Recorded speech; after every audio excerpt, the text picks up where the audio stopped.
Ladies and gentlemen, let's get ready to rumble!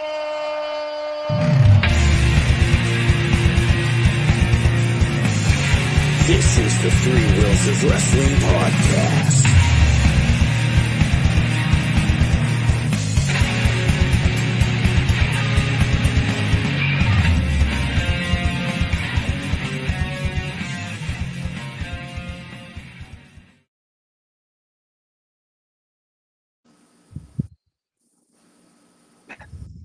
It's Willie Tiny, and it's the Three Wheels of Wrestling podcast. It's another wrestling podcast, and my co-hosts today are Will the Thrill and L.A. Cacaw. And we have our guest tonight. It is Draven from the CZW. How you doing, Draven? I'm doing good. I feel good tonight. How y'all feeling out there? Feeling awesome. That's what's up. That's what's up. It's an honor to have you. Like a buddy Rich said, let's effing go. Let's hey, I can see the comments now. Let's effing go. Shout out to Rich. Let's effing go. We're gonna do this. All right. So Draven, how long you been wrestling? Oh man, like I just jumped in this. I've been wrestling, so maybe I did the math earlier. In ring actually for like 9 months, 9 months and 2 days to be exact. What? Yes, Yo. I know. Look, I know it's shocking. I know it is, but 9 months and 2 days to be exact. I started made my in-ring debut last year, December the 2nd, 2023. And you add that time up from now, yeah, I think that's correct. 9 months and 2 days, yeah. Yep. Holla. Holla. Yeah, right on the money. Holla.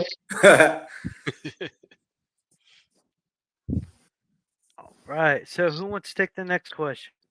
I'll take the next one. So, did you train at the CZW? Yes, I do. I train at CZW 4 days out the week. That's 16 days out the month, and that'll be 192 days out the year if my math is correct. The other days out the year, I'm in the gym training, and I'm grinding and working hard on my craft. I took advantage of the 4 days, Monday, Tuesday, Wednesdays, and Thursdays. It helped me out with my craft a lot.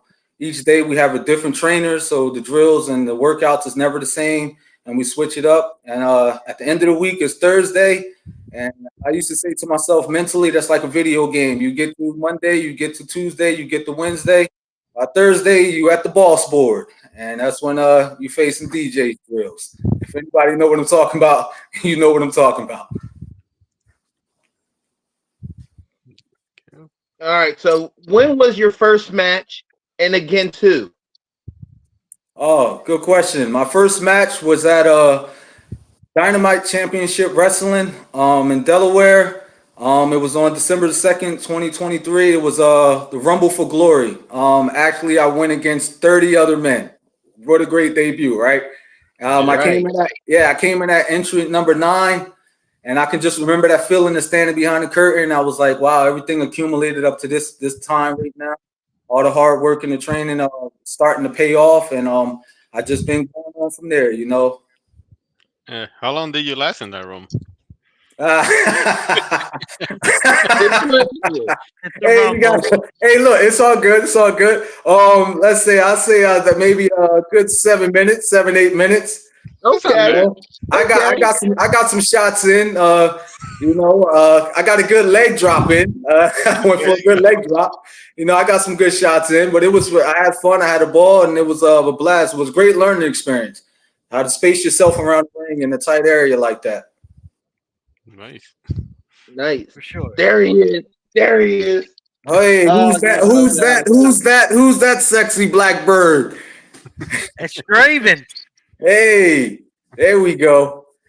That picture right there is going to be very memorable to me because I'm a numbers guy. To get to that point right there, I don't want to talk numbers all day, but like that, it took 357 days of training at the dojo, CZW dojo, training hard. That was the goal to get there.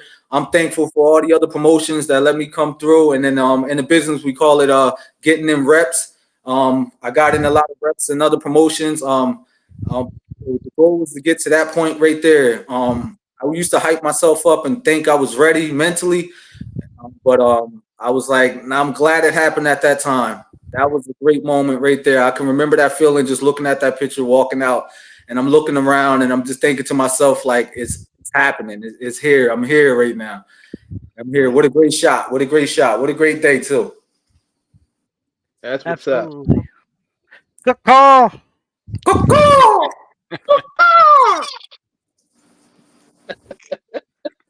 There we go. There we go.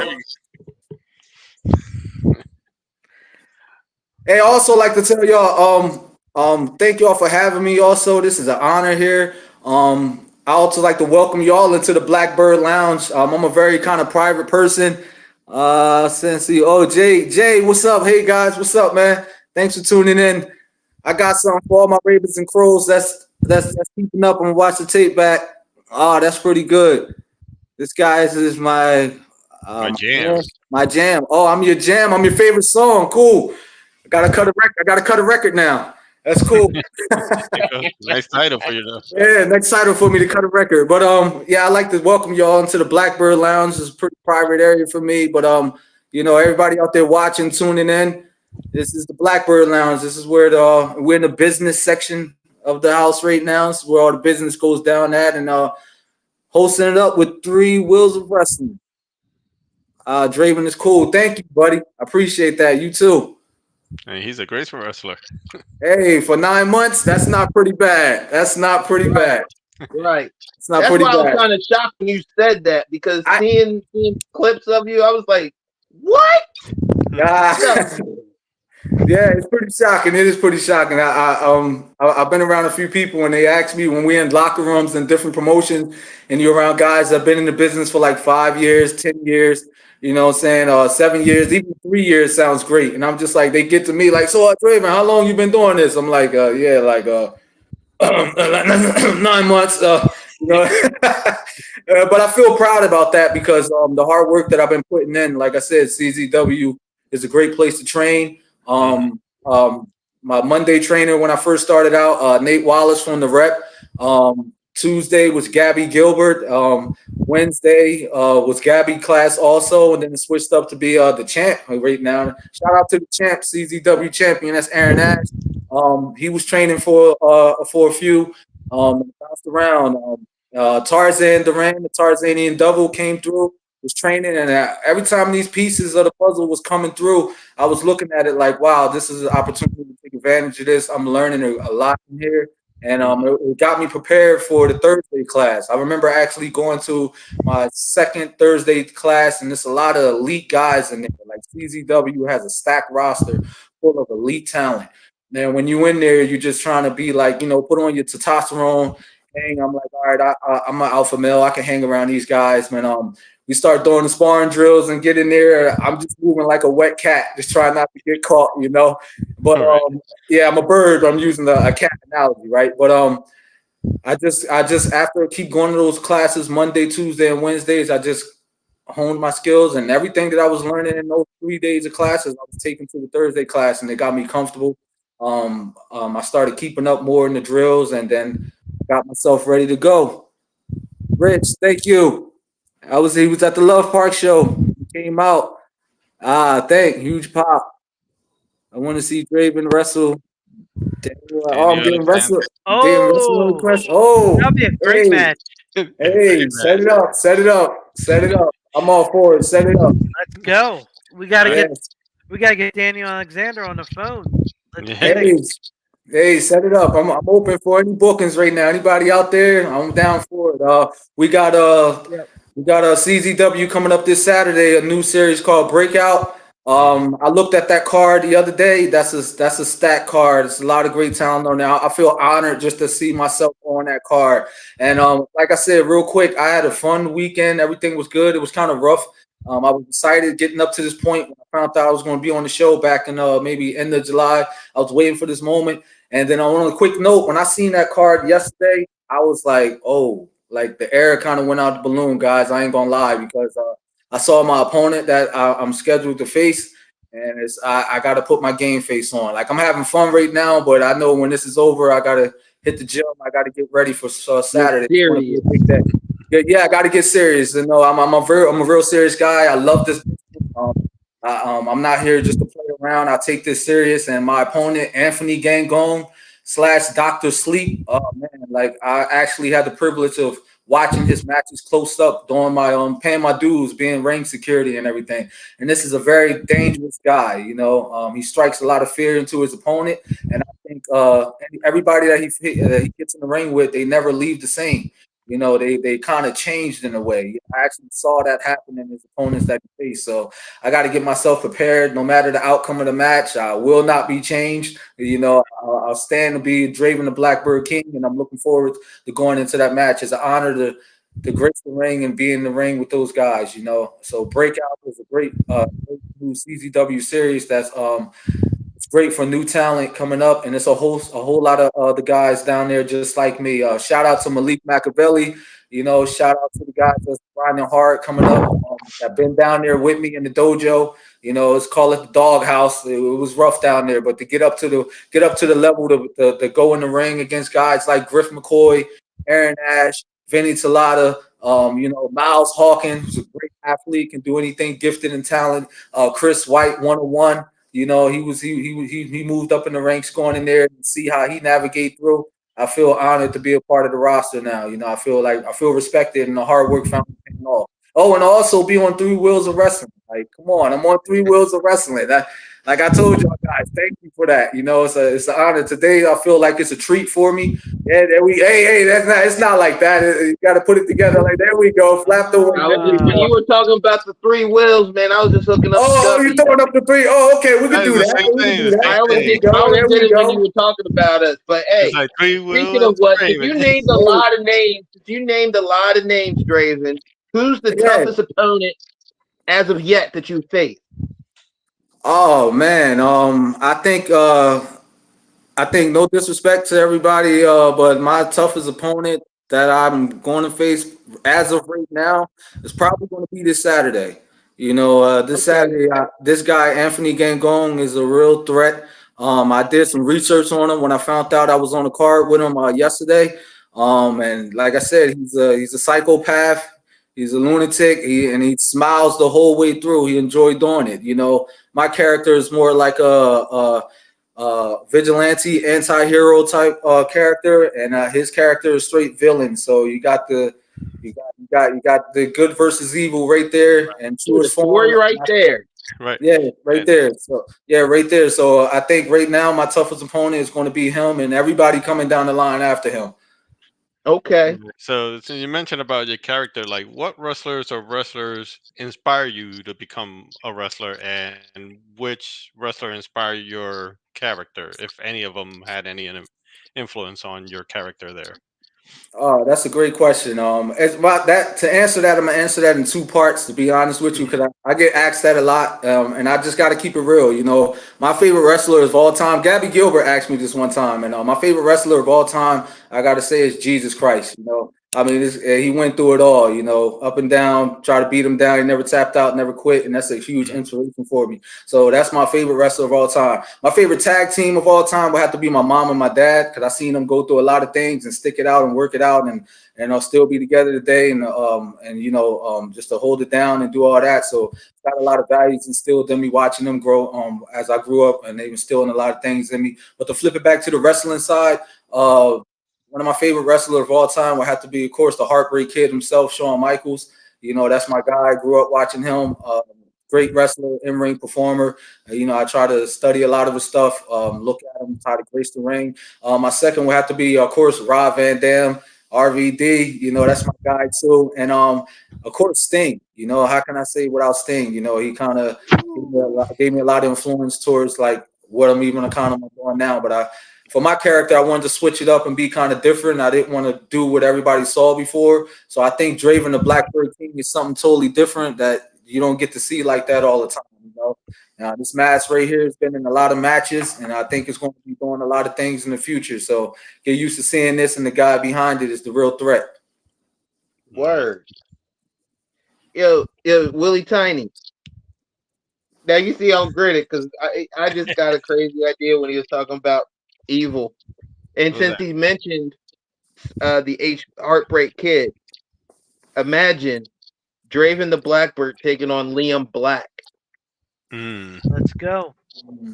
Wow. I'm just saying Monster Factory versus CZW. W. How about Liam Black versus Draven? That sounds better. That sounds better. They both said HBK was that kind of their inspiration in their character or favorite wrestler. Yeah. So yeah, them two will have a phenomenal match. Yeah. I'm not really familiar with who he is, but respect to him, what he does, and whoever he is, and everything out there that he does. I call everybody in this business, professional wrestling, and that's my brother. That's a family. But when we got a showdown in that ring and we get it in, hey, Liam Black, if they want to make it happen, I'm always available. Reach out to me. You can get with me at Draven TBC at Facebook.com, or you can reach me on my Instagram at TBCDrave, Instagram.com. Shoot me a DM. We can set it up anytime, anywhere, any place, any moment. I'm down for it. Okay. It's been laid out. Look how ripped you are. You are ripped under that shirt.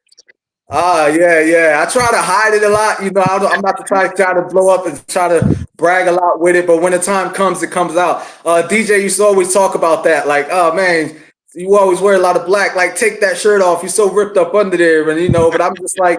Even Clark Kent had to conceal himself at times, you know what I'm saying? So when the time comes and you step in the ring, that's when it's time to come out, I work hard for that. You want to hear something crazy? There used to be a Draven in ECWA. ECWA. Joe Hay. Wow. Oh, Draven?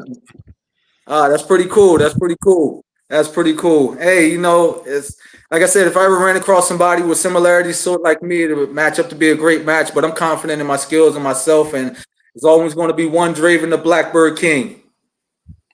Do you have your mask in different colors? That's a good idea. Actually, it can match it with my gear, but right now it's just a straight black mask, as you can see right here. And this baby going on. So I'm about to start bringing out the crown, the match with the Blackbird King. Oh, and while we at it real quick, I just want to shout myself out. Hey, I'm gonna tell y'all out there, world, it's good to treat yourself. If anybody know what this is right here, you know what this is. And people can say, oh, he's marking out. No, I'm not marking out. I'm just being honest. Is that a slammy? Yes, that is a slam. Hey, I wake up every day, I look in the mirror and I treat it myself and I tell myself, hey, Draven, after I wake up, I say my prayers, I work out, I look in the mirror when I got that full pump on and I say, Draven, you know what? You are one of the best out there right now. So I tell myself that. I agree. I think everybody should tell themselves that. I think everybody out there is the best. But if you ask me, I know I'm the best. So for 2024, Draven's been cooking. Draven's been hot. And this is a treat to myself. I might start carrying this around in each match I go to. What they gonna say?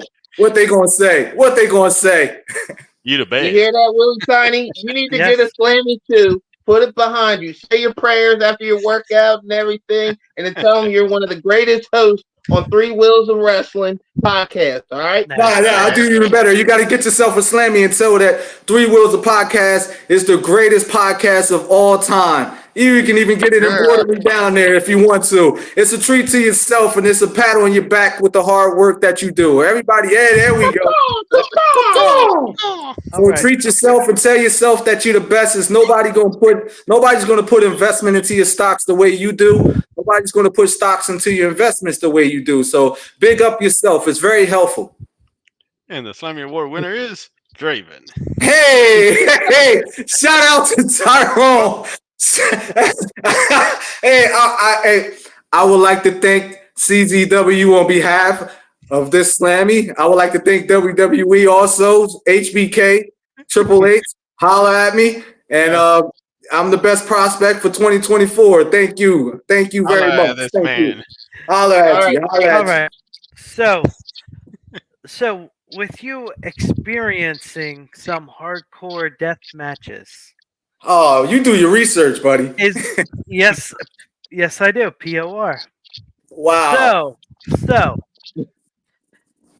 Any chances of you entering the Tournament of Death You know in what? in coming years?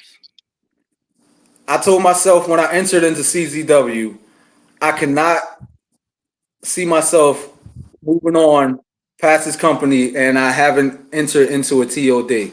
I think if you are my personal response to that, if you are a part of CZW and if that's your thing, hell's yeah. I talked to DJ about it one time. He just laughed and kept walking. But I'm serious about it. Yeah, I could see myself doing the TOD. I couldn't see myself saying that I was in a part of CZW and I didn't enter into one of the biggest uh, turnouts of the year, TOD. Yeah, I would like to do that. If he got room left on this TOD coming up, hey, I could do an opening show. I don't mind. You know, I'm down with it. You know, but I would do an opening show. You know, I can go through some tables. We could do some light tubes or whatever. Hey, for the fans out there, if you can convince DJ to give me an opening match at TOD, I'll give 10 people a free light tube shot to Draven. Now be kind now. We will relay the message. But nah, that's how serious I am about it. I would love to be a part of TOD. Yeah. All right. Any more plugs and upcoming bookings?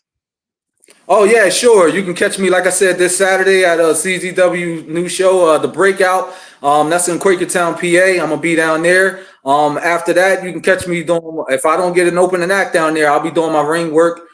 Still paying my dues in CZW for TOD on the 21st. For anybody like to come out and see me down there, take a few pictures, whatever, after the show or whatever, I'm available. And also you can catch me at DCW on September the 28th, Stairway to Glory. That's going to be a great match.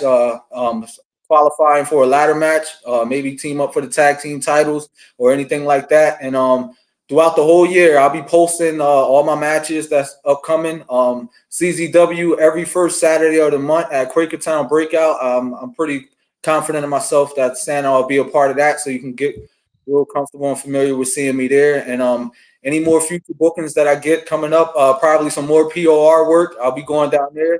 That's a great show. Also, those guys are phenomenal, like great deathmatch wrestlers. Mickey Knuckles, Kamikaze. You know what I'm saying? Tarzani and Double, Sinister. Daniels. Yeah. And that's my boy. He know that's my boy. Yeah, and I'm so you can catch me all around wherever you're at. UWA Elite. I'll be showing up there too. Another great promotion that welcomed me in. I feel like I'm a part of the family there. Lucha Libre Productions. That's another place I went to. It's a great spot. Shout out to Javier. Where else? AAPP Action Pro Wrestling. I've been there. Shout out to Anthony Ferris for having me there. All over, wherever the bookings come up at, I'm available. I always put myself out there. I'm available for bookings. If CZW permit me to go to these other places, I'm all for it. But my home turf where I'll be at is CZW. That's the focus on trying to dominate that spot right there. Like I said, I put that roster up against, no disrespect. I've been around different places and everybody, and some great places. But CZW is a stacked roster full of talent that's next level, and that's where I want to hone my skills, and that's where I think the challenge is at for me. That's where I want to get my skills up to par to be on that level with those guys. Possibly get a title around my waist in the near future. Draven. Okay. Draven, put your booking information in our comments. Yes, sir. Of Facebook, not YouTube, because they delete links. So I got you. So put your booking info in the comments of Facebook. Right. Of this link tonight. Got you. I got you. Right. I feel you guys in. Any final questions for Draven? I do. I'll say there's two from Joe Hill. The first one is, what are your thoughts on the member of Sinister the Minster? What is my thoughts on a member of Sinister the Minister? Well, first of all, that sounds like a real tough, crazy name. I don't know who that is, but I'm gonna be respectful and say, shout out to Sinister the Minister. It's a manager. It's a manager. Oh, he's a manager? Yes.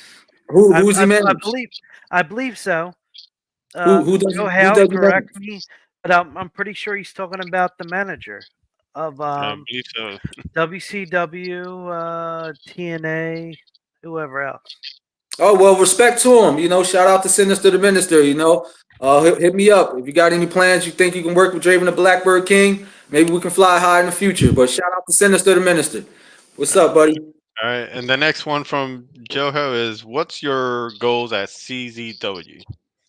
Good question. Good question. My goals at CZW was to represent. Represent for all the hard work and all the training that I've been learning and everything like that to apply that to the ring and to move up in the ranks in there. It's a lot of things that's going to be going on in CZW in the future, and I'm looking forward to be a part of all of it. I want to be included in all of it. Like I said, some great talent in there. Brando Lee. I could see myself having a great match with him, and I'm not calling anybody out or disrespecting anybody. I'm just respecting the roster that's over there. Griffin McCoy, Matt Quay, Ian Bush. It's a lot of guys over there. What I'm saying? Miami Mike. It's just so many guys, so many names I can name. Oh, Journey Berkey. She's great. Junie Underwood, the Lost Boys. I mean, the list goes on. So just to hang with those guys and to prove myself with those guys and to rise above the ranks and get the respect that I deserve, that's the goal in CZW. That comment right there. Comment by Rich says, people hear CZW and they think hardcore / deathmatch stuff, but present day CZW is so hot. OMG, let's effing go. That's right, baby. And CZW is only getting hotter. It's only getting hotter. Like a lot of people, it's not good to just stay in the box and things. So they got a rich history with death matches and hardcore stuff. But like I said, they also got a side of them that they can pull out some great, phenomenal in-ring wrestlers. And I'm hoping to be a part of that side and also to maybe jump in and dabble into the death match, maybe like once or 2 or 3 times. After that, I'll pretty much stick to the wrestling side. You're too pretty right now. As I say when we running drills in Gabby class when she got us running the room. I'm a sexy bird, I'm a sexy bird. Before we let you go, we always ask our hosts. You got one final question. I know. Go ahead, Will. Your dream match against who and where? Live, anywhere, alive or dead. All right. Well, my dream match, with all due respect, I can name a lot of names or a name right now from the past or whatever. But my dream match right now will be, if I can get to that would be actually a dream. Any WWE pay-per-view, Madison Square Garden, any place, no matter, against John Cena before he exits. I would like to have a match with John Cena, a dream match with John Cena before he hang up the boots and before he's gone. He said he ain't going to do it no more, and I can see the look in his eyes that he's a serious guy. Once he says he's done, he's done. So you won't see him anymore. you won't be able to see him anymore. He said he'll still be around, but you won't be able to see him. So if that's in the cards, God Almighty can make that happen. Wow, what a dream that would be. Hey, John Cena, if you're out there and you're looking and you want to rub shoulders with an up-and-coming superstar on the rise, Draven the Blackbird King is right here. It will be an honor to at least have a match with you or whatever, however you want to do it, I'm available. So, yeah, my answer will be John Cena before you hang up the boots. John Cena versus Draven the Blackbird King. There we go. All right, Draven. Thank you for your time. We got to bring on our next guest. I appreciate you guys for having me. Thank you guys, and I look forward to seeing y'all in the future. I'll future my information. Go! All right.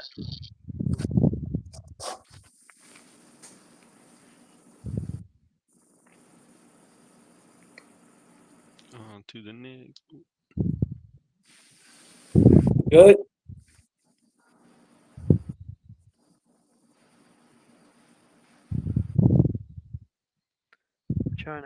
All right, cool. All right, let's bring on our next guest, the one and only DJ Hyde from CZW. That was probably the most interesting listen I have done in a long time, listening to Draven. He is all passion, man. That guy, it's all positivity with him, shouting out everybody, which is entertaining as lot of me just shaking my head, just laughing. But it was a lot of fun. It was sorry, I don't even. I'm just listening to him, and he's like I don't know who Sinister Minister is, and I'm just like, just like. So it's not his time frame. So, but thank you guys for having me on today. No, thank you. Oh, thank you. Thank you. Thank you for your time. Happy to be here. Happy to be here. So we want where do to you want talk to start? about. Oh, where are we? Good question. What do you want to talk about? Yeah. All right. Okay. Since you asked, what does CZW mean to you? Oh Jesus. Um, besides besides two things in my life that I kind of put above CZW, and those two things are my wife and my four-legged son, who is my cat. Probably the two most important things in the world to me.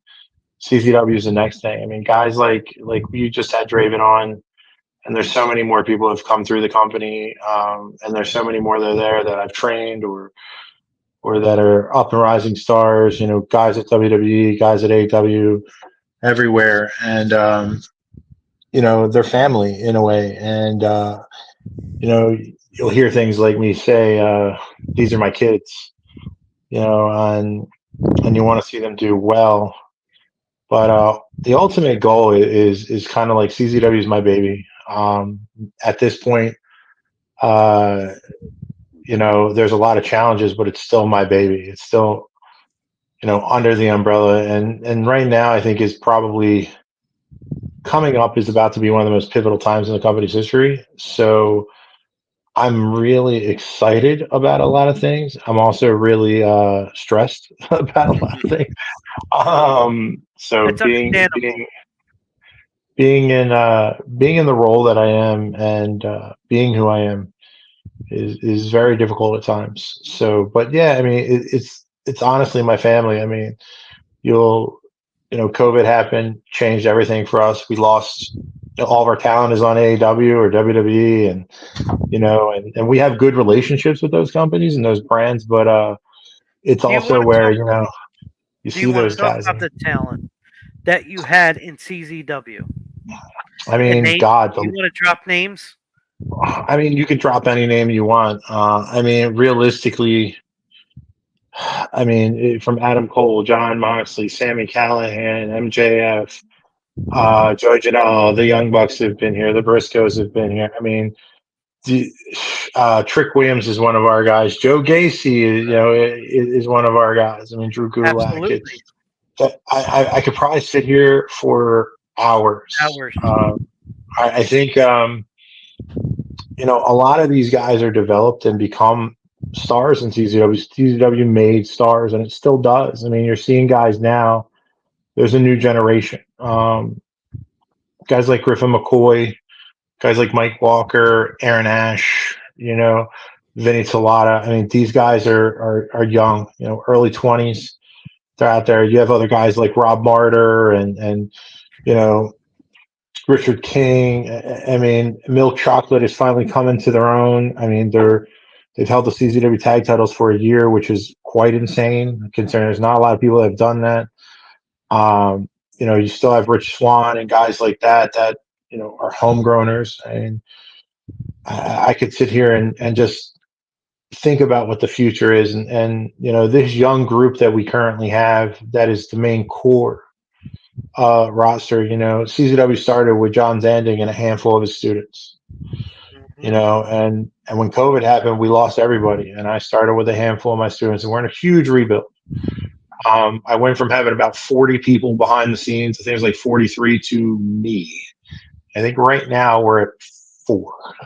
So, and the amount of stress and work. I mean, I'm wearing hats that I've never worn before, that I don't know much about. And we have CZW is one of the most well-known names in wrestling. So, we have a lot to answer to, and it's very difficult to maintain that or even come close to maintaining that in 2024.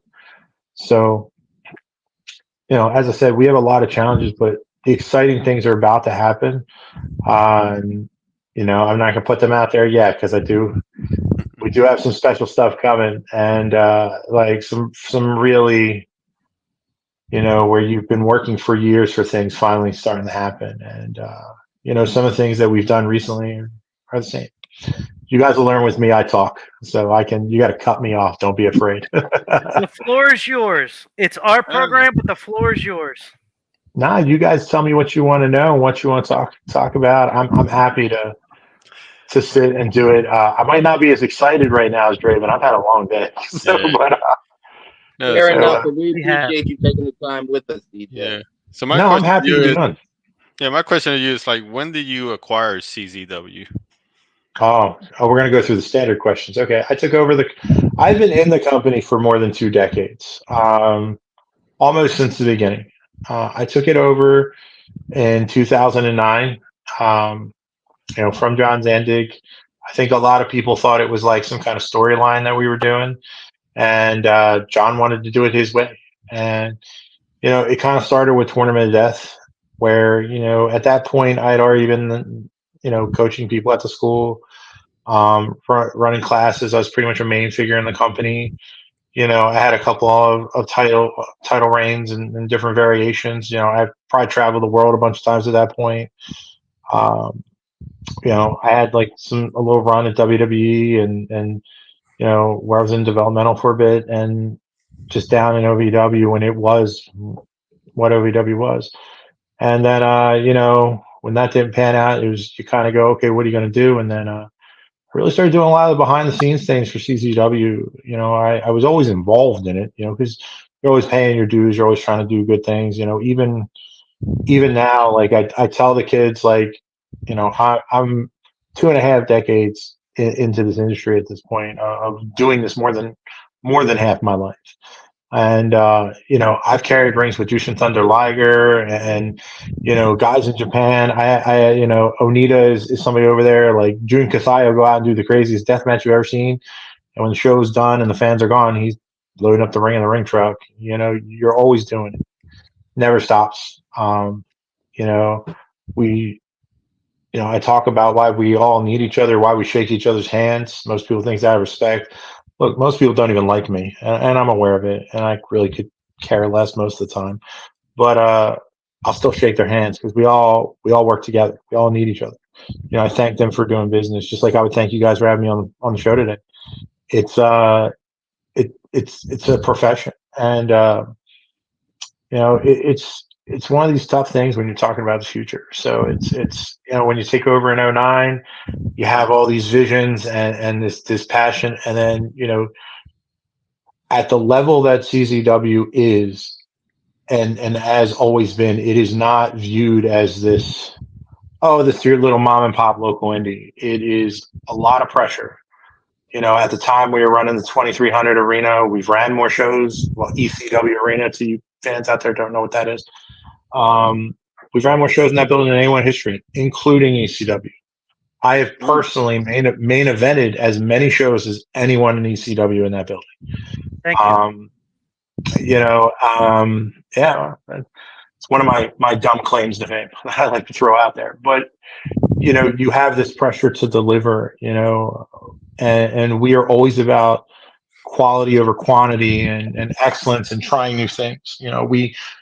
I think people forget that we did hybrid ENT. It was one of the first streaming platforms there was, and now you can stream anywhere.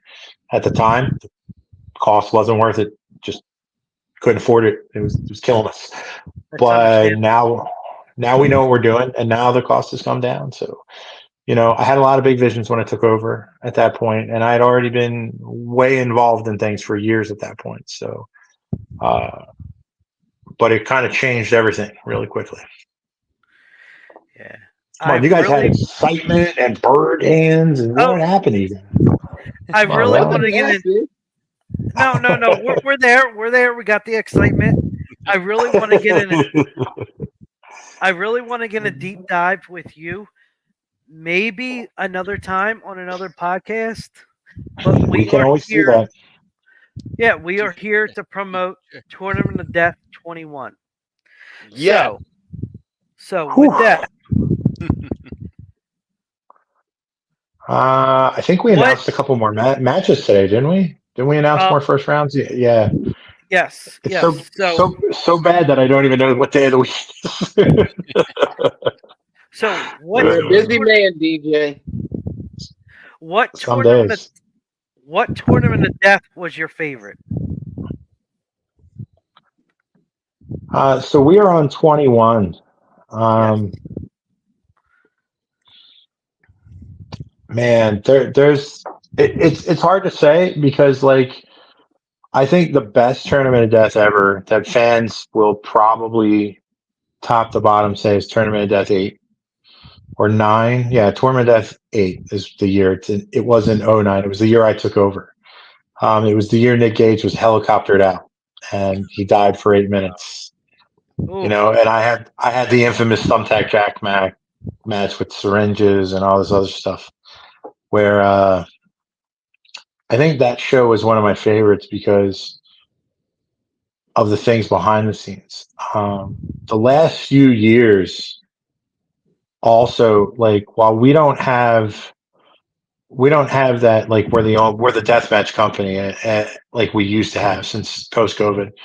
Tournament of Death the last couple of years has been really special. You know, watching something that I'm trying to do that I have a huge belief in actually transpire and happen, and watching people get behind it has been probably more special to me than some other things. I could say the year that you know, Masada won and you know, kind of started me and Matt Tremont's real big kickoff nice. at Tournament of Death. You know, I can say that, you know, a couple of years back, I was literally John Zandig returned and dug a 6-foot hole and threw me in it and threw Joey Janelle on top of me, which was interesting, and then tried to bury us. So that was, you know, with a group of older CZW wrestlers after I had just competed in Tournament. So that was kind of special because like things like that really aren't done, you know, and I am just a firm believer of trying to find something different and telling like really good stories through professional wrestling. And had that thing really panned out the way that we planned, it would have probably been, you know, one of the best stories I think we've done in a long time. And even some of the things we're doing now, I really just enjoy them because I feel like deathmatch wrestling, specifically that side of things, is just violence for the sake of violence. And a lot of people, you know, like view it that way, and that's not how I want to do it. So I want to have things that have purpose and reason and, you know, tell a story through it. If this is your style, this is your style. I mean, Right. we can still tell these great stories and with these great characters because surprisingly, I've been all over the world. I've worked for every major company in some form or fashion, whether it was a talent or behind the scenes or, you know, even like a consultant or just like somebody that they utilize to help train people or something. You know, the characters really, really sell, and you'll find the deathmatch community is actually like the fan base and the people. They're more passionate, they're more caring, they support their guys more than anybody else you're going to find, which is it's just so surprising on how tight knit it is. And I think those are the things I really love about it. But yeah, I'd probably say TOD8 in the last couple of years have been the real like standouts for me. Nice. That is a very good point you made about deathmatch wrestling. Yes, you did. So, You know, I can kind of capitalize on that for you a little bit on my thought process. So for a very long time, you know, even pre-COVID, I was doing things that I had to do for CZW for us to be CZW. You know, like you get that and you get, you know, all the craziness instead of doing what I thought was right. You know, you're doing things just to make money and stay in business, and it has to be this and it has to be that because it's CZW. And then coming back from COVID and, you know, literally watching financially the company, like I took the biggest risk right before COVID happened. And it would have panned out. It would have panned out, probably would have been the biggest success in the company's history at the time because we booked an 11-country European tour and I had all of it paid for. I was saving for like 5 years to make this thing happen. And then we lost everything. literally lost our venue in like weeks. I was trapped in Europe with Anthony Green and Joe Casey, and it was just like Wow. every building sold out, and then you have to refund all the, and this was the reward tour where we're bringing everyone, the production people, the backstage people. Like, it was like, oh, this is your month-long vacation. We're going to go and do all these shows, and we're going to make all this money. And it's really growing it through other companies. And when I came back, I focused on the one thing that I always believed in and was always taught, and started doing the things as a promoter, well, more as a creative person, and in the creative aspect, not really promotions, that I wanted to do. And it was storytelling, long term too, not this like, oh, I don't like you, we have a match and it's over crap that I see like 95% of the time on independent wrestling, and stuff that's believable, stuff that's really creative, and stuff that people can get behind. I've watched some guys really grow in CZW lately, and in the last few years, off the stuff that we've done with them and just building a story with them. Sorry, I go on rants. You got to cut me off, guys. You guys are just No, it's Well, all how- good. It's all good. Hey, it's your platform. We ain't tripping, man. I'm up here intrigued on what you were talking about. yeah. I mean, I can say that like, it's like with deathmatch wrestling. I think some people think that I'm not really a fan of it. I'm a huge fan of it. I'm a I know huge fan you of are. it. I'm a huge fan of it. One, because I believe that all feuds and stories and things have to go somewhere. Like Draven was just on. Obviously, I coach a lot of people. I train a lot of people. I am probably one of the few coaches who will show you certain things in deathmatch wrestling. Like, I will teach you the art form. No, we're not out here doing leg tube class or something. But like, if you want to be, Cody Rhodes or Roman Reigns or any of those guys, you better learn how to do some of this stuff, because you're going to be in those matches. You're going to be in there, and on the independents, you're going to be on. You want to be the man. You want to be the guy wearing the title. You want to be the champion. You're going to be in those big time matches, and if you don't know what you're doing, you're going to end up getting yourself hurt badly. And like, thankfully, I was taught a lot of the right ways and a lot of the ways. So I started focusing on story. It's very hard on the independents though, because there's so much turnover and the guys move around so often, and there's so many change is the only constant, and 1 minute you have a roster that, like, you're like, all right, I'm gonna have these guys for the next 3 to 5 years, and I can lay this down, and then 10 minutes later they're going, oh bro, I took a booking here, and I got to go make that, or I got this opportunity, I do want to work for that company, I'm sorry, Deej, and I forgot this day, and you're sitting here going, okay, man, there's a lot of that, a lot of challenges, but the storytelling is really what I want to focus on. And like, I want to do deathmatch wrestling for a purpose. I want you to, the last time I think even CZW did it really well, I mean, was probably when I did face Matt Tremont in the Cage of Death. Yeah, we did all the big spots and panes and glass, and like, it was a big Shattered Dreams cage.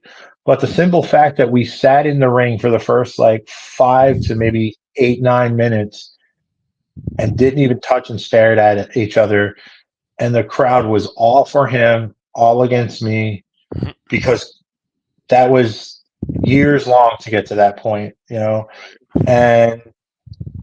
and all they wanted to see was him kill me. And he almost did, but that was a long story. But it's like, that storytelling aspect is really where I want to go with it. And if we're going to do like a deathmatch show, because I also have a lot of crazy ideas, like I have some stuff like that I want to do that's so far out there, right, that trying to convince certain people to do it is not easy. But I also think that it's like that, if we're going to do death matches for the sake of doing death matches, we got to tell stories with them. If that's the art form, then we got to do what wrestling's based on, storytelling. You got to have a point to elevate the game.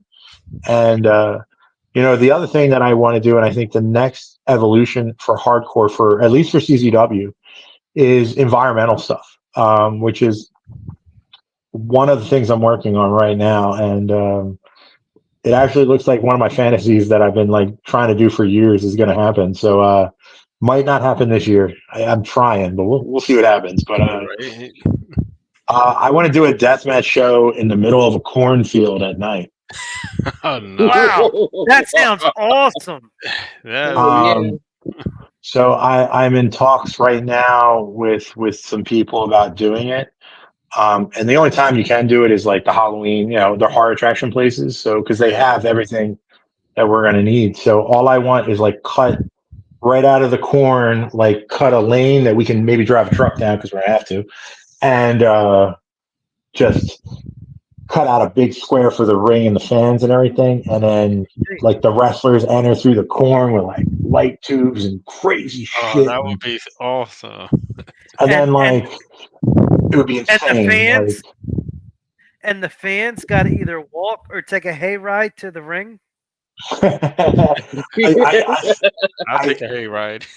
What I think I wanted to do was like take that, like, because they're horror attraction places, and we've been talking to them, and there's some general interest, and it might not happen this year, it might happen next year because there's a lot of logistics that go into it, Yeah. and it's not cheap at all, to be honest with you. Right. So like what I wanted them to do is actually the hayride down. I wanted them to do like horror attraction stuff going to it, because Yes, exactly. like I wanted it to be long, but then like wrestling related horror attractions, like they were pitching like some corny shit, and I was like, nah, we're not doing this. That corny stuff can't be done. But like if you throw some characters out there and some weird things, like they're not gonna know. And like I can just see somebody like Schlack coming out of like like it's just crazy, it's just like some nut stuff, and doing it at night is going to make it, where are you going to go? You have Right. nowhere to go. Like you're going to run into big corn stalks everywhere. Yeah, have Draven come out. Yeah. Yeah, pretty much. We had a junkyard show booked, and then competition, we'll just say, had to shut down like literally hours before it was about to happen. That show would have been a huge success. So I'm working on another one of those. There's just some environments. There's a couple other environments that like we have connections with now. Like I don't know if you guys are in the Philadelphia area, but do you know the horror attraction that's the Insane Asylum that's up in like Northeast? Yeah, so we are in talks to possibly do like a feature show there. Oh, that'd be awesome. Nice. So, something like that that's like just fun. And like, I know that Draven talked about Anthony Gangone. It like completely fits Anthony Gangone's character, because he's literally a serial killer, basically. That's basically what it is. Who's obsessed with putting people to sleep. I haven't figured out why the sleep thing was it, but that's what it is. So, it's Nice. So I have some crazy ideas, but we definitely have some other bigger things that are really coming down the pike. And some of them I'm going to be announcing a tournament at. Wow. Okay. Okay. You brought up Draven a couple times. So I got to watch him, so Yeah. as previously as you probably heard, he's interested in entering the Tournament of Death. If not He's this a year, long- maybe next year. he got a long way to go before he's there. I mean, Draven. While Draven's such a great guy, I don't think he's that guy yet. And I do use the keyword yet. Yeah. There is a group of a lot of young talent out there right now, and he happens to be one of them. Passion and fire is great. Passion and fire takes you to certain levels. But to do what people like myself and some of those other people have done and do, and what this group is going to do this year, you got to get ready for that. It takes time, and you can't just get thrown into the deep end of the pool and expect to have that experience. Because while I appreciate the passion and respect him, and shout out to Draven, that's what we're gonna do.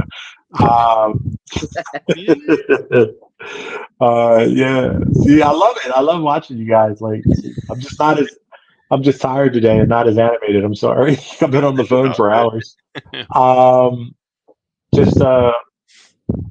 There are certain guys like that just like, they want to do it. They're not ready.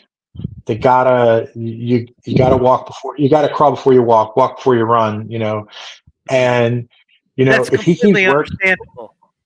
if he keeps working as hard as he's been working, and a lot of these guys, like I heard you guys talk about other wrestling schools, and I don't know if Draven said this. So, like in our school, like a lot of schools do a drill called a 555. We don't do 555s. We do 10s because you got to be better than everybody. You want to be here. You want to be part of this. You got to work harder. You got to put in the time. You got to do. If you don't want to do it, fine, go somewhere else. If you want to play wrestler, if you don't want to put in the work, the guy, Draven puts in the work. There's a lot of people that come through our school. We took over the Wild Samoan Training Center that is up here, of one of my mentors, Pops, who just passed away. And, and Samu has, given that to me because of the trust and respect that he had. And I mean, a lot of those guys were not ready for what, we're bringing to the table because the guy next to you, he wants it. So I don't care if you want to be a WWE and main event WrestleMania, or you just want to have one match. We all got to work at the same pace, and you gotta understand. You gotta want it. You gotta want to be here because if you don't, you're killing us. You're killing the business. So, see, I told you I rant. I cut myself off. It's okay. LA Willie, you want to take number 14? All right. At least 7 times you made the PWI top 500. You want to talk about that? Yeah. 7 times. At least 7 times. At least 7 times. Who's counting? It's probably been more than that, but Woo! yeah. Woo. I don't the PWI 500 really hasn't been like a thing for me. Like never was. Like I don't send in my information. It doesn't, to me, like, while it's nice to know the acknowledgement, I appreciate everything PWI does because it's like when I was younger, I was an aftermag kid, and now like I can call Bill, so I've had dinner with him plenty of times. It's locked and hound. So it doesn't, as I got older in wrestling, like, when I was younger and I got it was like, oh yeah, and so and then when you kind of start knowing things and you get to where I am and the people I know and the things I know and how things work. Yeah, it's nice. It's an accolade. Cool. No big deal. Because, man, at the end of the day, I don't care if they think Roman Reigns is the number one guy or AJ Styles or Kenny Omega or whatever. Right. That doesn't bother me. Yeah, well, as a wrestler, it's going to come down to, well, Kenny whip my ass, and those are things that, like, some of those guys, I've been fortunate enough to be in the ring with a lot of those guys, and know them all personally. And, did they win? I mean, I've been around so long. I've seen 3 generations of wrestling. So it's yeah. I'm starting to get old and broken. So I see my man there is getting that gray in the beard. So that's why I keep mine shaved. That's why I'm trimmed down. And it's one of those things where stuff like PWI, even the accolades. Like I heard that a couple companies, I'm in Hall of Fames and all that. It's really just a token of appreciation, and I really thank all those places for just acknowledging me. But does it mean as much to me? Not really, because realistically, once you get in one year, once you see it, guess what? You're working on the next. You got to get to work and start doing. When the 2024 comes out, you're looking at 2025 and going, hey, what do I got to do? What do we got to be? Wrestling is always about, there's the next show. You're hot 1 minute, the next minute you're not. You know what I'm saying? There's always another guy. John Cena's retiring. I heard Draven talking about it, and I've heard it. Yeah, he's retiring. Who would have ever thought that somebody could replace John Cena? Well, guess what? They have. Who would have thought somebody could replace Hogan? Guess what? They did. And so on and so on.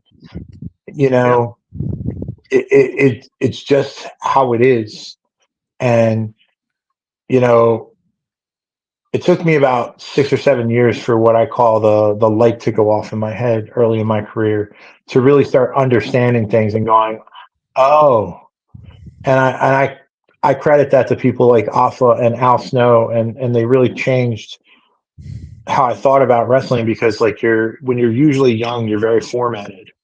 Now I don't even teach. I am such a different teacher than all the other coach, even the coaches we have, I am complete. I have beliefs that you would not believe. Like you're like, wow, he's crazy, but you're gonna have a hard time proving me wrong.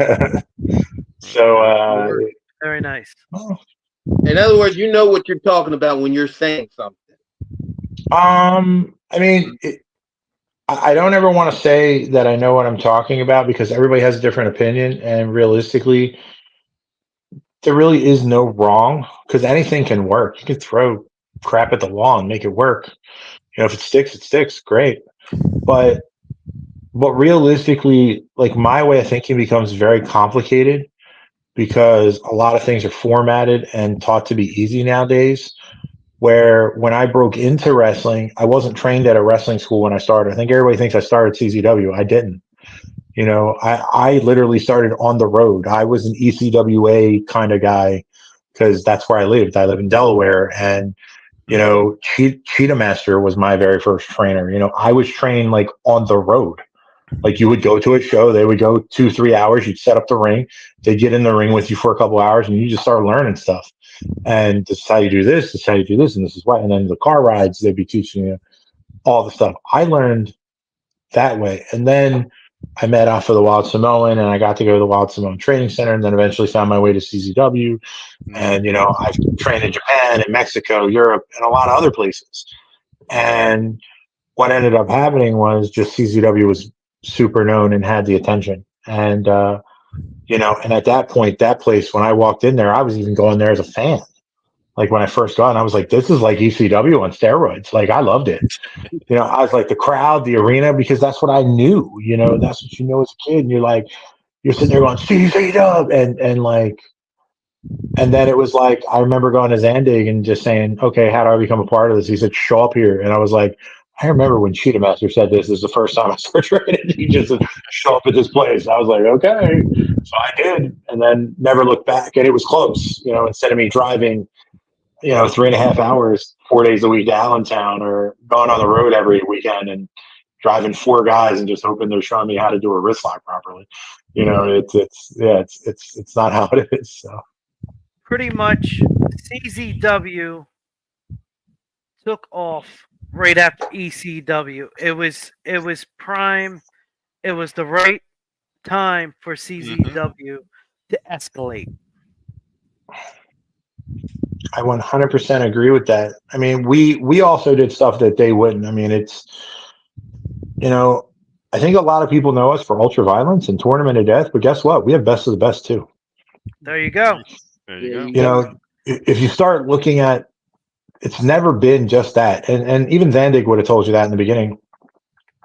For every Nick Gage and Wife Beater and Nick Mondo, there was a Trent Acid and a Ruckus and, you know, a Sanjay Dutt and so on and so forth. I mean, you know, for every Masada and you know, like June Kasai, there's a Sammy Callahan and an Adam Cole, you know, or Shane Strickland. You know, yeah, Swerve is trained and taught by this idiot.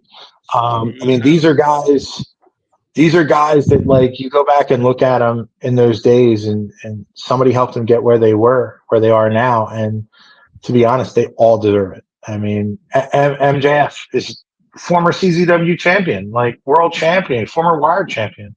I mean, the kid was in Dojo Wars, you know, like our developmental, like, training program, you know, Bear Brunson's and Kristen Statlanders and Mia Yims, and the list goes on. And it's just like they come in and you have that there. So it's never been about just that. Just while that is on top, it's because you're not going to top throwing a guy through a pane of glass. It's just not gonna, like what else, you know.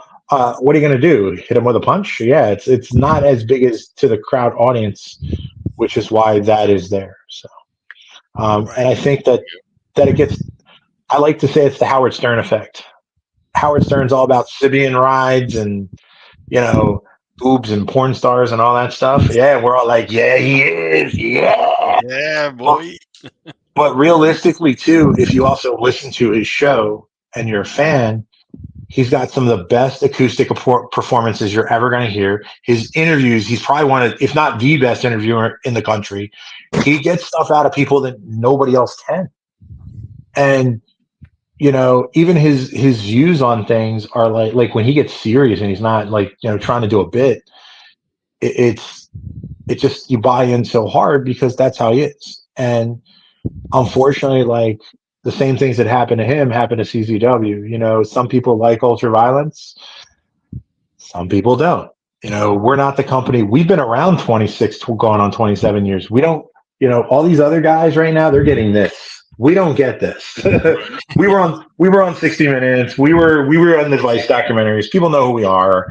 And what happens is when we get in trouble, that don't work that way. Trust me. I have been cleaning out messes for my predecessor for years and still dealing with it. And then when we get in trouble or something dumb happens, the stuff that I pull off, the stuff that I have to go through, you guys have no idea. Right. So let's jump into Torn of Death 21. And I got a video for you. Great. Will the Thrill, representing the Three Wills of Wrestling podcast, Combat Zone Wrestling, Tournament of Death 21, September 21st, 2024, at the Ultra Violent Underground in Townsend, Delaware. Doors open at 2 p.m., bell time at 3. You'll be able to see the reigning champ, Big Effin' Joe, who won last year's tournament, along with Judge Joe Dredd, Remington Roar, Danny Darko, Madman Pondo, J.J. Allen, Tarzan Durant, Joel Bateman, and Mickey Knuckles. Again, Combat Zone Wrestling, Tournament of Death 21, September 21st, at the Ultra Violent Underground in Townsend, Delaware. Door opens at 2 p.m., bell time 3 p.m. Be there. Man, all you had to do was sit there and go, Saturday. It would live at the raceway. That was actually very good. I appreciate that. And fans that are out there, like, if you have never been to a Tournament of Death, it's literally I've been there. I've been to 16 when Jimmy Havoc won. Yes. I mean, Yes. I heard of them, but I haven't gone to any or seen here. Picture like Woodstock for deathmatch wrestling. It's in the middle of nowhere at my mom's farm. You have no cell service because you just don't. It sucks down there. There's no internet, and literally, like it's like cornfield. Oh, now it's getting a little more built up because that's how it is. But like there's nothing there, and you just drive up a big gravel lane to like this big wide open field that's out there to watch deathmatch wrestling during the day. It's a BYOB. You can bring your own whatever. I mean, we've had people roll up in bus. We've had people make bars, literally the big blow up bars out there. We had a bus last year that people were sitting up on top of. We've had people bring like all kinds. I think Nick Gage one year, actually, I was in the match. Now I remember it, although he whacked me with a brick. We literally went in. Some guy brought like a camper, like a big like travel camper, fought in there, fought right back out. You know what I'm saying? Like, and then next thing you know, I think somebody dove off of it. Barbed wire exploding trampolines. Like, I mean, wow. You're starting to see some of these things now. I think if you watch the Jimmy Havoc year, I think it was the first year we did a barbed wire trampoline, and it was just a regular one. Now they blow up, and we have perfected some things. I mean, this year there is some new stuff that I think we're doing. So we're doing like J.J. Allen is facing Mickey Knuckles, which is a match that I think deathmatch fans have like first round match. That is a first round match, yeah. Nice. And JJ, I believe JJ and Mickey, like JJ's bringing a car or multiple cars or some with cars that like they're just going to use the cars. Like they're going to go through windshields, and I'm like, you guys are nuts. Like, and they're like, he's like, yeah, but it's just going to be great, and I'm going to win, and blah blah blah blah blah. You got legends like Madman Pondo, and then you got up and comers like Tarzan Duran. Remington Roar. I mean, it's one of those things. I mean, Judge Joe Dredd, Big Effin' Joe. I mean, these are guys that right now are the peak of the game. Mickey Knuckles, who literally the only reason she's in is because people forced her in. Like literally, I mean, she's gone to the finals the last couple of years and I was lost. going to ask you about that. Well, I kind of got tired of getting emails and DMs and stuff of people. Again, Demanding people the don't Knuckles to be in entry.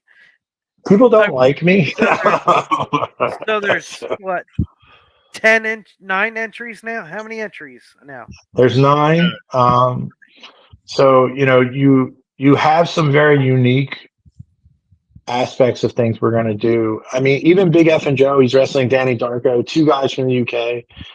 They're doing yeah, and he's defending. Not a lot of people can go back to back in something like this. I also know that Big. Yeah, that's about it. I think Nick Gage maybe. I'd have to go back and look. Yeah.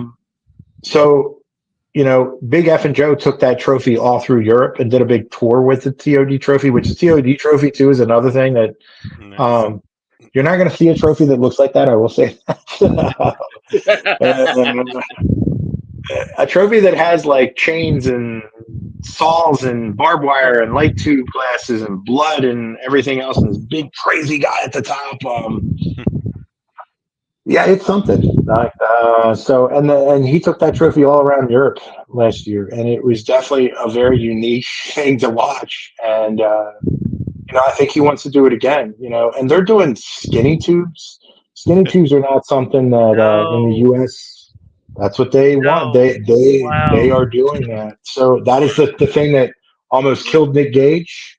Yeah. And I basically told them, I said, look, I have a whole bunch of tubes, like we'll just get them. And they're like, no, we're doing these.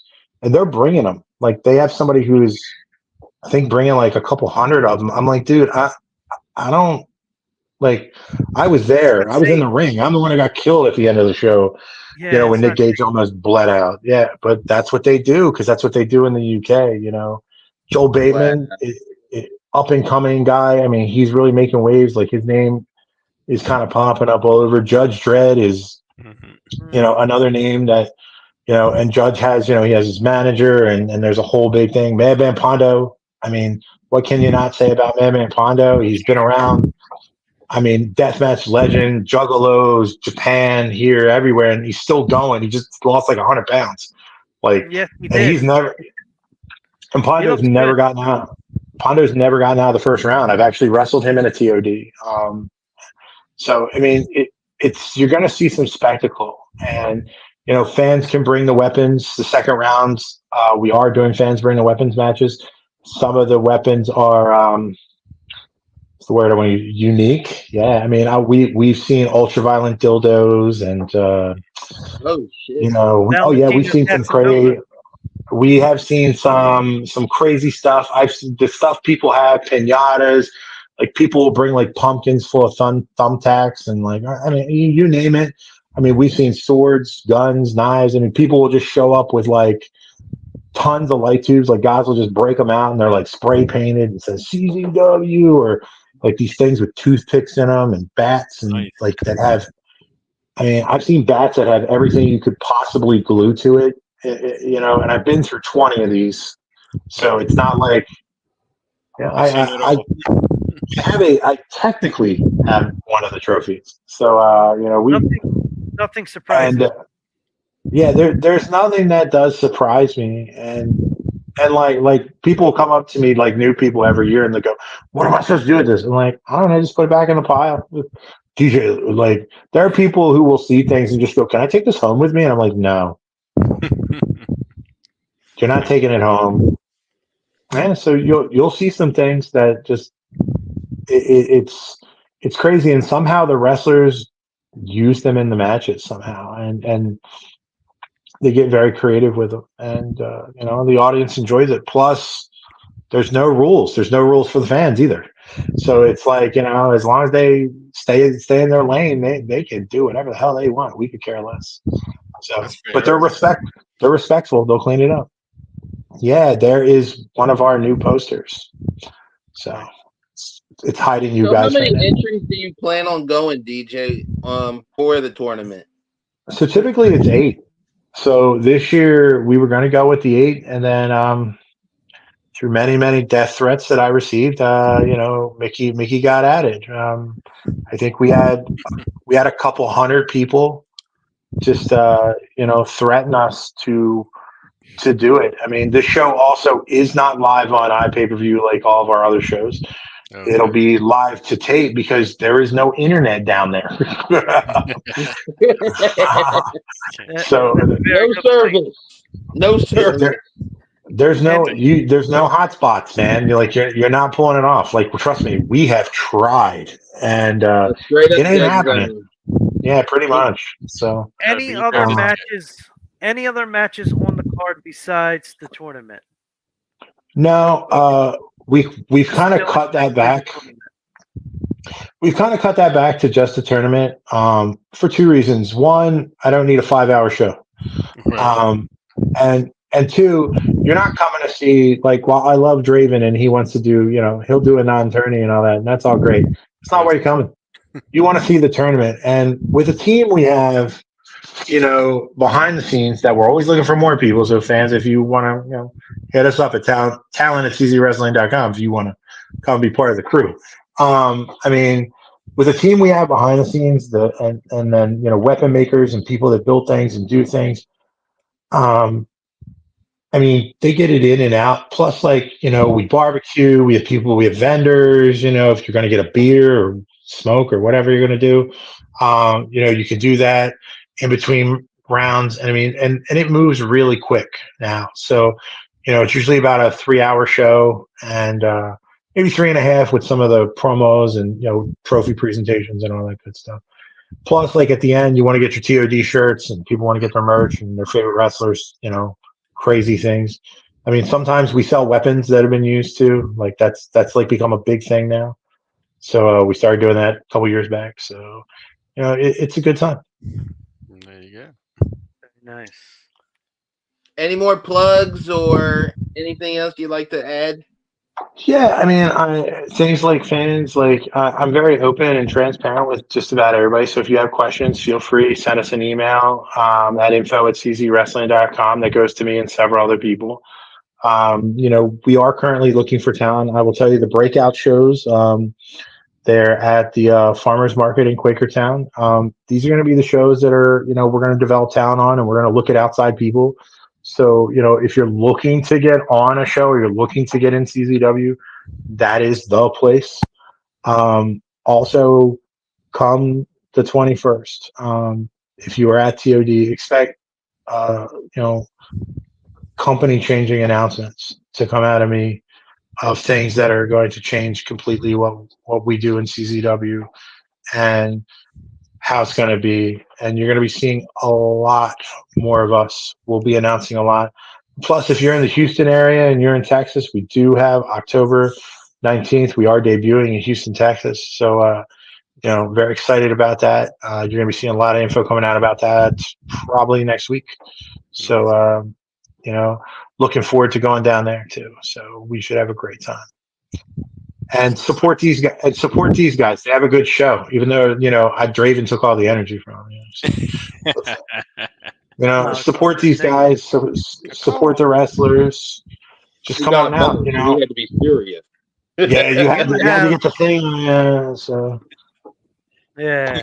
And if you're looking, anybody looking to get in the business, also, if you're looking for training or even just mentorship, we do have a great program. Feel free to contact us at info@czwrestling. I'm actually pretty easy to find on social media too. So you can always find DJ Hyde somewhere: Facebook, Instagram, Twitter, Snapchat, TikTok, whatever it is. DM me, I probably have it, and I do respond. So I don't really pay attention to social media very much anymore, but just too busy. Yeah, it's like a full-time job trying to keep up with it. It's I'm getting old. I'm old and beat up. So getting fat too. So any final questions? No. Any on the internet? In the chat, in the comments. I got one. Hey DJ, have you had your dream match yet, or your dream opponent? If not, who would it be? I've had some of my list goal people, because I was fortunate enough to be in OVW at the right time. So, I've got to be in the ring with certain people. But dream opponents, I have two, and I don't think I'll ever be able to get into the ring with them. But that's okay.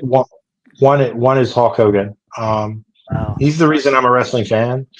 Got a lot of stories of that, and the other is Kenta Kobashi. Kobashi is, in Japanese wrestling, he's on the Mount Rushmore of Japanese wrestling. He's one of the pillars of pro wrestling. I think everybody talks about the four pillars. He is one of them, definitely. My style and what I do, especially when I wrestle in Japan, like I'm more of a hybrid-y kind of guy. I do death matches, but I can do other things, and like because I'm not that big of a death match guy over there. I do them, but I don't not every night. That's not what I do. So just watching some of his matches are things that inspired me and motivated me in pro wrestling and got me into the Japanese style. I mean, in deathmatch wrestling,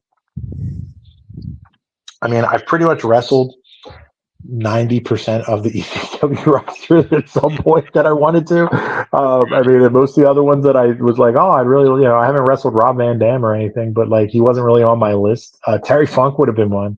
Oh, Right. man. Nice. That would have been nice. If I could wrestle Terry Funk, man, in a good old fashioned either Texas death or hardcore, man, his crazy old ass, that would have been great. There's probably a couple other guys here and there in Japan and Europe that,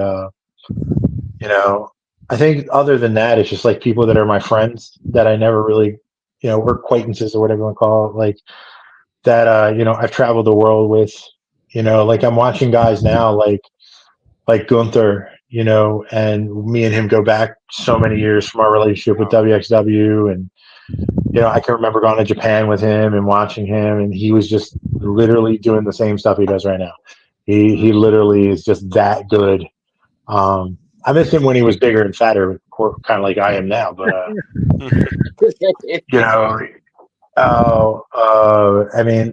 and watching guys like him now, it's I wish we could have had big long feuds instead of oh, here's a one-off, or here's this 6-man that we got thrown in, or something where you wish you could have really had those moments with guys like that. And there's just guys like that, but Hogan and Kobashi are the two I'd probably cut my arm off to have those matches. Just to go out there and people say Walter chops hard, man, or sorry, Gunther. No, it's nothing. Kobashi, yeah, that's the guy I want to go out there and just let's go. But Hogan, as a kid watching Hogan, I grew up in that era. And I remember when I was young, my dad played in a band with him, and that was when I was 5. That was the first they went to high school. So that was the first time I went to a WWE show. I was 5 years old. And me and my dad was a car guy. I was a sports guy. He couldn't tell you who Michael Jordan is. I couldn't tell you how to change the oil in my car to this day. It's just how we were. And wrestling bonded us. It was the thing we did. I can remember being little, getting the hot box to go watch WrestleMania, you know what I'm saying? With my dad. That was things that we did. And when I was out playing sports, he worked swing shifts. So, you never knew what he was going to work. He was working 12-hour days and, trying to put food on the table. So it was he never really got to see me play ball or, get my scholarships when I went into, college and all that stuff. State championship games. He's never been to any of them. I've had a lot of accolades in sports. He's missed almost every single game I've ever played. And I've been playing since I was 6. So it was my dad's passed on now. So, it's one of the things that make TOD hard, because TOD was a day. If you ever been to TOD, you probably saw my dad out there. He's in a wheelchair because he got paralyzed in a car accident. But he'd be out there. Fans love my dad. It's so do the wrestlers too. So, I still have wrestlers to this day asking about my dad. So that just from TOD. So it's very important. But for fans out there, anything you want to do, CZW is about to honestly, there's a lot coming. A lot of new things. We are looking for talent. We are looking for people behind the scenes. We have a lot of needs right now. We need a lot of help, but we have some new exciting things that are about to happen that literally are going to be, changing what we do and how we do it. So I'm waiting till TOD to announce them, and I can't wait to do it. But I do want to thank you guys for your time today. No, thank you. dude. For coming on. So, No, thank you guys for having me. I will let you guys wrap up, but please send me that video because I kind of want to get our people to put that on social. They'll probably cut it in half, but it's pretty good. I'll Saturday, and, it's already going to be on YouTube as soon as it's on YouTube right now. So then just shoot me the link and I'll forward it over to my guys. They'll definitely, cut it out. and then I'll send you the video of Will the Thrill did for the Tournament of Death. And so we're gonna hit our music. You don't have to go just yet. Saturday. We can talk a little bit offline just for a minute or so. So all right. So I'm gonna hit our music. We're gonna end this. Thank you all for joining us. Thank you, Draven and DJ Hyde, for joining us. It was a great episode. Ladies and gentlemen, let's get ready to rumble!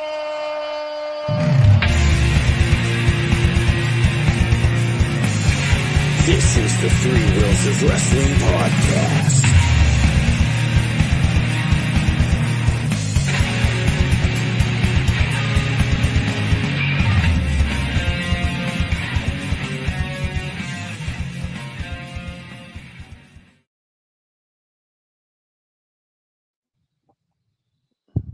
Where did you get that name from? 3 Wheels. All right, everybody. Have a good night.